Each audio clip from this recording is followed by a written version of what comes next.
ரொம்பவே வரவேற்கிறோம் அந்த விஷயத்தை. ஏன்னா கண்டிப்பா வந்து இது ஒரு பெருமை மிகு தருணம். ஏன்னா பாண்டிச்சேரியில இருந்து இப்போ உலகம் முழுக்க இதை பார்ப்பாங்க கண்டிப்பா. ஸோ இந்த மாதிரி ஒரு ஆப்பர்ச்சுனிட்டி வந்து எங்க எல்லாருக்குமே சொன்னவங்க எல்லாமே என்ன சொன்னாங்கன்னா, இந்த கட்சி அந்த கட்சின்னு பார்க்காம எல்லாருக்கும் பாகுபாடு இல்லாம பண்ணியிருக்காங்க.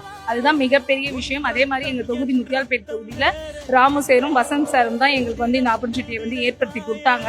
இந்த ஒரு அலட்டல் அந்த மாதிரிலாம் எதுவுமே இல்லாம ரொம்ப கேர் கொடுத்து, அவங்க வீட்டுல இருக்க ஒரு குழந்தை வந்து இப்போ ஒரு ஃபர்ஸ்ட் மார்க் எடுத்திருக்கு, அதை எப்படி கொண்டு வந்து இங்க சேர்ப்பாங்களோ அந்த மாதிரி எங்களுக்கு கேர் அண்ட் சப்போர்ட் கொடுத்து எல்லாத்துலயும் ப்ராப்பரான டைம்ல எங்களுக்கு கொடுத்து கொண்டு வந்திருக்காங்க. ரொம்ப பெருமையா இருக்கு. இதே கல்வி இதே மாதிரி அவார்டு வந்து பாண்டிச்சேரியில இருக்க எல்லா குழந்தைங்களுக்கும் கிடைக்கணும்.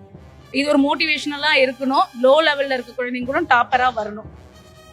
பெண் சுதந்திரம் இல்லை ஆக்சுவலா. இப்போ வந்து அவரை வந்து குழந்தைகள் மேல வந்து ஒரு அன்போட கையை வச்சு போட்டு அரவணைக்கிறது வந்து தவறா பேசுன மாதிரி ஒரு கருத்து பரவி வந்தது. ஆக்சுவலா பாத்தீங்கன்னா நம்ம வீட்டுல ஒரு அப்பா, ஒரு சித்தப்பா, ஒரு சொந்த தாய் மாமா வந்து எப்படி நடந்துப்பாங்க குழந்தைங்க கிட்ட, கண்டிப்பா அந்த வாஞ்சை இருக்கும். வாஞ்சையை வந்து வார்த்தைகளால சொல்ல முடியாது, அதை உணரதான் முடியும். ஒரு 2 பேர் இருக்காங்க, அந்த குழந்தைக்கும் அப்பாவுக்கும் தான் அந்த பாண்டிங் தெரியும், எந்த மெத்தட்ல அவர் வந்து நம்ம மேல டச் பண்றாருன்னு.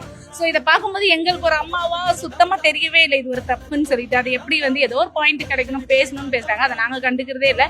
ஃபர்ஸ்ட் ஆஃப் ஆல் விஜய் சாரும் அந்த கண்டுக்காதனால தான் ஃபர்ஸ்ட் அந்த குழந்தை மேலேயே அழகா இரு கைகளையும் போட்டு அரவணைச்சு அந்த குழந்தைங்களுக்கு வந்து ஒரு வார்ம்த் வந்து அந்த இடத்துல கொடுத்தாரு. சோ இது எங்களுக்கு எதுவுமே தப்பா தெரியல. அவர் வந்து ஆல்வேஸ் குட், அவரோட வழியில போயிட்டு இருக்காரு. ரொம்ப சந்தோஷமா இருக்கு.